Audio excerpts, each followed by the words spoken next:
بسم اللہ الرحمن الرحیم۔ السلام علیکم ورحمۃ اللہ وبرکاتہ۔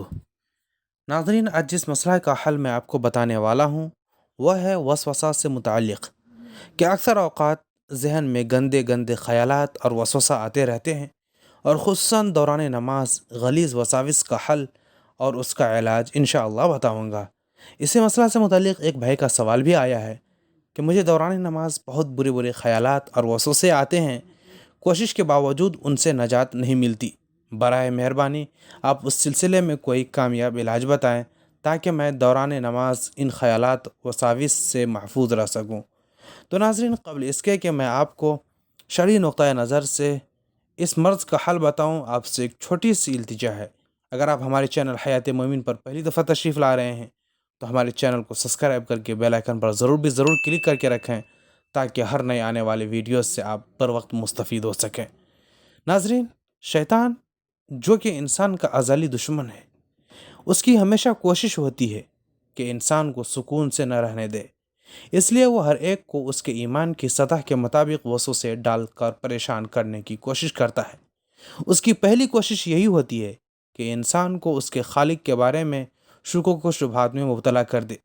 جب اس پر بس نہیں چلتا تو سب سے اہم عبادت نماز کے اندر اس کے دل میں خیالات ڈالتا رہتا ہے، کبھی وضو کے بارے میں تو کبھی طہارت کے بارے میں، کبھی میاں بیوی کے درمیان تو کبھی دو مسلمانوں کے درمیان شکوک و شبہات کے ذریعے اختلافات ڈالتا رہتا ہے۔ غرض یہ کہ یہ شیطانی وسوسے ساری زندگی چلتے رہتے ہیں، اور وسوسوں کا آنا چونکہ انسان کے اختیار میں نہیں ہوتا، لیکن ناظرین اس پر عمل کرنا یا نہ کرنا انسان کے بالکل اختیار میں ہوتا ہے۔ تاہم اس سے ایمان میں کچھ بھی فرق نہیں آتا جب تک کہ ان وسوسوں کو زبان پر نہ لایا جائے یا اس کے مطابق عمل نہ کیا جائے۔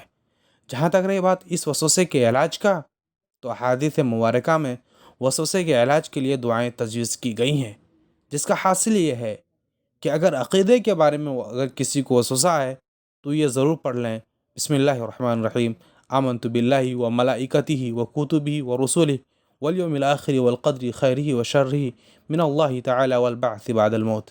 اور اگر نماز میں وسوسے آئے تو اعوذ باللہ من الشیطان الرجیم پڑھ لے، اور اگر دیگر معاملات میں وسوسے آئے تو لا حول ولا قوت الا باللہ العلی العظیم پڑھ لینا چاہیے۔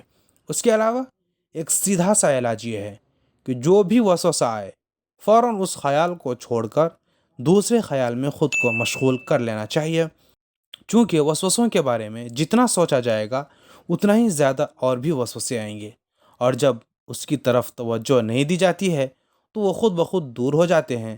لہذا اس وسوسے کے بارے میں سوچا نہ جائے اور مسنون دعاؤں سے اس کا علاج کیا جائے، اور لا حول ولا قوت کی کثرت کریں اور یہ دعا پڑھتے رہیں، یا مقلب القلوب ثبت قلبی علی دینک۔ انشاءاللہ اس طرح کے وساوس آنے ہمیشہ کے لیے بند ہو جائیں گے۔ امید ہے کہ ویڈیو پسند آئے گی۔ اگر ویڈیو پسند آئے تو لائک ضرور کر دیں، اس سے ہماری ہمت افزائی ہو جاتی ہے۔ آج کے لیے اتنا ہی، ملتے ہیں پھر کسی نئی ویڈیو کے ساتھ، تب تک اپنا بہت سارا خیال رکھیے گا۔ فی امان اللہ۔